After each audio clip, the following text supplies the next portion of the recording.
Txoritxo batek esan dit, animaliren bat asko gustatzen zaizula, agian gero esango duzu, baina nahiko nuke jakin ea zu identifikatzen zaren edo sortzen duzunean pertsonaia animaliren bat hartzen duzun edo. Uste dut, depende pertsonaia. Nire gertatu zait, hainbeste lan egiten nolabait jolasa astu zaidala. Eta hori errekuperatzen saiatzen nahi naz. Baina hasieran pila bat. Egin genunean Romeo y Julieta izan zala Ramon Barrearekin egin genuna, Merkutxon pertsonaia tokatu zitzaidan, que es la hostia pertsonaia hori, la hostia. Eta bainekan sentsazioa hori leoi edo pantera de un felino enorme baten figura zeukala eta arima zeukala.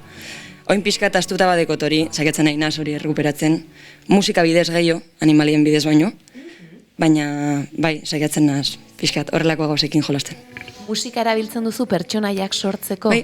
Lotu egiten duzu pertsonaiarekin edo nola egiten duzu orain, adibidez? Ez dakit, gidoi bat irakurtzen duan, niri musika pila gustatzen zait, eta gidoi bat irakurtzen dudanean musika tortzen zait burura, ez dakit nola. De hecho, lehen jarri dozunean Silvia Pérez Cruz, gogoratzen az, nire guazeneko lehenengo urtean nire tramazala dramatikoagoa eta pixkat, bai, nahiko esentzia komplikatua zeukan. Eta zeona besti bat de frente deitzen dela de Silvia Pérez Cruz, eta goratzen dut hori uda osoan zehar egon nintzala behin da berriz entzuten, uste dut, gaiari, porque le iba perfecto, ez? Eta gertatzen zait, gidoiak irakurri eta musika tortzen zaidala burura. Eta azten az, como playlistak sortzen, pertsonaiak sortzeko.